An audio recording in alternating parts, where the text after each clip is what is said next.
Le synchrotron Soleil, c'est un centre de recherche un peu particulier. Il existe depuis 2001. Il est couplé en fait avec un accélérateur de particules à l'intérieur. Le but, c'est de fabriquer de la lumière pour aller analyser la matière d'une manière générale. Donc ce qui se passe, c'est qu'au centre du bâtiment qui a encore derrière celui-ci, il y a une grosse machine dans laquelle circulent des électrons, quasiment à la vitesse de la lumière. Ces électrons, ils vont tourner 24 heures sur 24, 6 jours sur 7, et ils génèrent ce que nous, à Soleil, on appelle le rayonnement synchrotron, mais globalement, c'est de la lumière. Et tout autour de cette machine, vous avez un certain nombre de stations expérimentales qui s'appellent des lignes de lumière, parce qu'elles sont construites sur les faisceaux de lumière qui sortent de cette machine.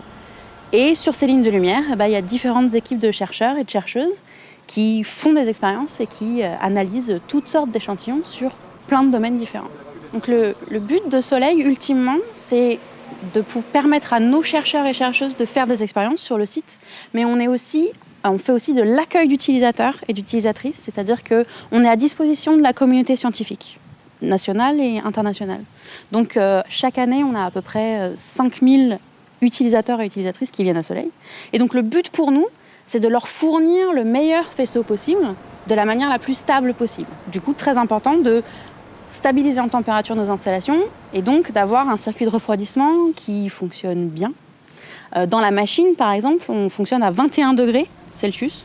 On reste dans des températures à peu près normales, mais à l'intérieur des tunnels de la machine, on est à 21 degrés, plus ou moins 0,1 degré. Ça veut dire qu'à l'année, que dehors il fasse, sur le plateau de Saclay, plus 40 en pleine canicule ou moins 5, moins 10 quand il y a de la neige, il faut qu'à l'intérieur de la machine, on soit à 21. Le Soleil a été construit entre 2001 et 2004, grossièrement. Et à l'époque, on n'avait pas forcément les mêmes considérations écologiques qu'aujourd'hui.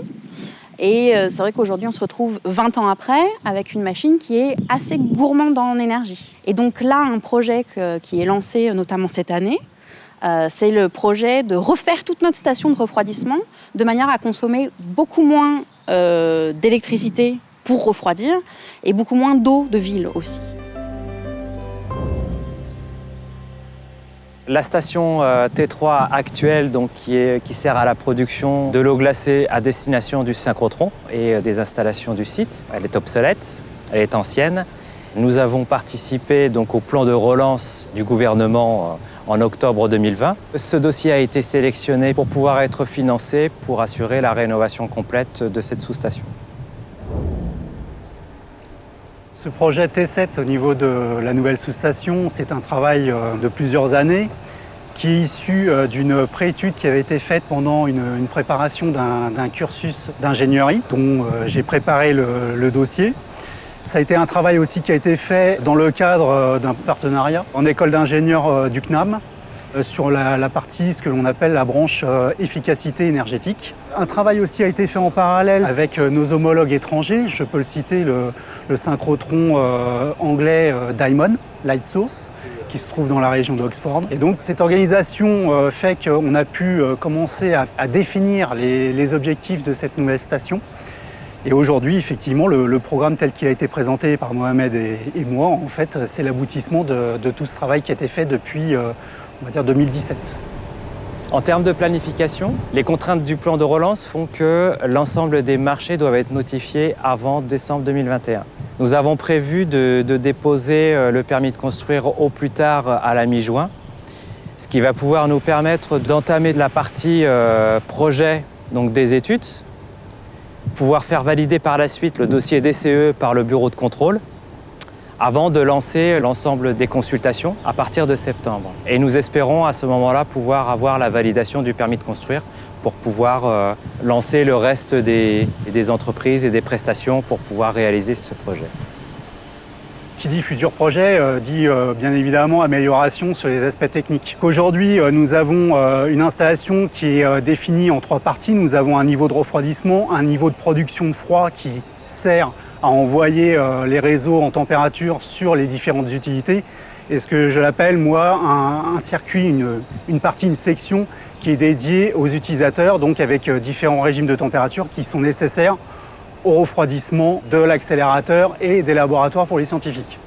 Une donnée qui est assez contraignante d'un point de vue réglementation, ce sont les tours de refroidissement aéro-réfrigérantes qui, de par la conception et de par la puissance, sont soumis à une réglementation sanitaire qui est soumise aux ICPE. En fait, c'est les installations classées à la protection de l'environnement et qui demandent à avoir un contrôle permanent sur le niveau de bactéries développées sur les installations, donc notamment la légionellose.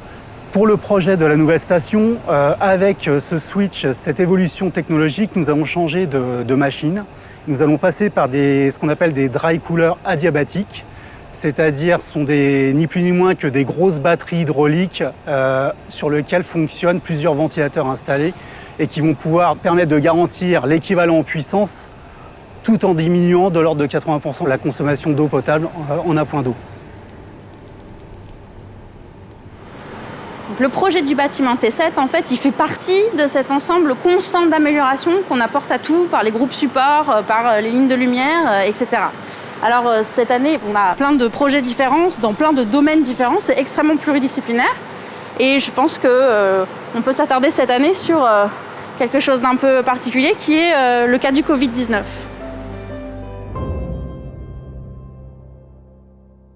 Proxima 1, Proxima 2 sont deux lignes de biocristallographie qui sont capables d'étudier des protéines individuelles du virus, pas le virus complet, en forme cristallin.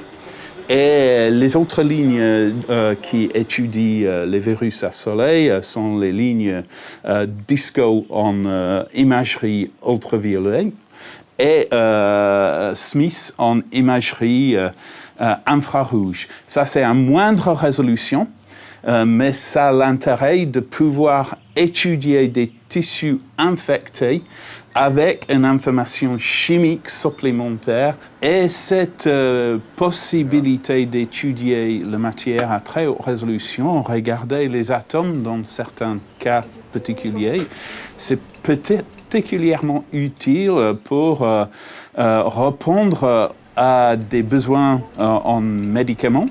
Et dans le cas échéant, c'est intéressant pour des recherches dans le coronavirus, le SARS-CoV-2, qui provoque la pandémie encore. Évidemment, il est extrêmement important de bouger très très vite, et même si la réaction au SARS-CoV-2 c'est quand même inconnu dans le monde de la science médicale, on a bougé très très vite. C'est pas assez vite parce qu'il faut protéger le maximum de personnes. Du coup, en mars de l'année dernière, Soleil, on a mis en place un système d'accès rapide pour le temps de faisceau sur nos lignes de lumière. Évidemment, dans le contexte d'une pandémie, c'est aussi compliqué pour les laboratoires parce qu'eux, ils doivent aussi travailler pour produire les échantillons qui vont étudier à soleil. Du coup, l'accès rapide n'était pas efficace tout de suite, mais après un peu de temps, quand les laboratoires ils ont pu reprendre le travail, travailler sur l'extraction des protéines, travailler sur des tissus éventuellement infectés mais protégés pour que le virus ne peut pas se propager, et on ne travaille pas à soleil avec des virus vivants. C'est toujours les choses fixées ou des morceaux de virus qui ne peuvent pas se reproduire. Je ne peux pas trop donner des détails parce que c'est tout des recherches qui sont en cours, c'est tout des recherches où la propriété intellectuelle est protégée. Mais grosso modo, on est en train de travailler sur des mécanismes antiviraux pour empêcher la façon que le virus essaye d'exploiter les systèmes de réplication cellulaire avec l'Institut Pasteur qui travaille sur tous les anticorps et le chemin vers les vaccins. Et très récemment, même le week-end dernier, on travaille en forme cristallin avec un groupe de Lyon qui travaille sur le mécanisme de capsulation de messages génomiques à l'intérieur d'une capside de virus qui va être exportée et comment ces process fonctionnent et comment on peut comprendre et le ralentir spécifiquement pour les protéines de virus. Du coup, je pense qu'on va être dans le sujet de recherche sur le Covid pour quand même pas mal de temps. Maintenant, la réponse du monde scientifique contre cette pandémie, c'est colossal. Hein? La quantité d'informations sur la nature, la structure de ce virus, il y a énormément dans la littérature depuis le début de l'année dernière. Bref, je pense qu'il y avait une grande réaction du monde scientifique. Et en fait, on peut dire que c'est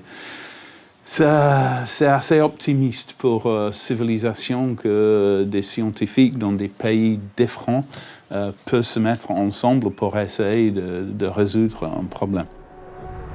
Cette année, Soleil s'est pleinement investi dans la recherche nationale et internationale sur le Covid-19. Mais évidemment, en interne, on fait de la recherche sur plein d'autres choses. Déjà, on ne se limite pas au Covid, mais on a des recherches sur plusieurs autres virus, par exemple le paludisme ou le chikungunya. En biologie, on élargit aussi. On a des personnes qui travaillent sur l'interaction entre un antibiotique et une bactérie, par exemple, pour travailler sur les bactéries multirésistantes. On a des thématiques telles que le stockage de l'énergie électrochimique, des nouveaux matériaux, des matériaux avec des propriétés magnétiques un peu intéressantes. Il y a même des personnes qui font de l'astrophysique, de la géophysique, des fragments archéologiques, de la géologie, des fossiles, des matériaux anciens, des œuvres d'art, des peintures, des sculptures, des instruments de musique anciens.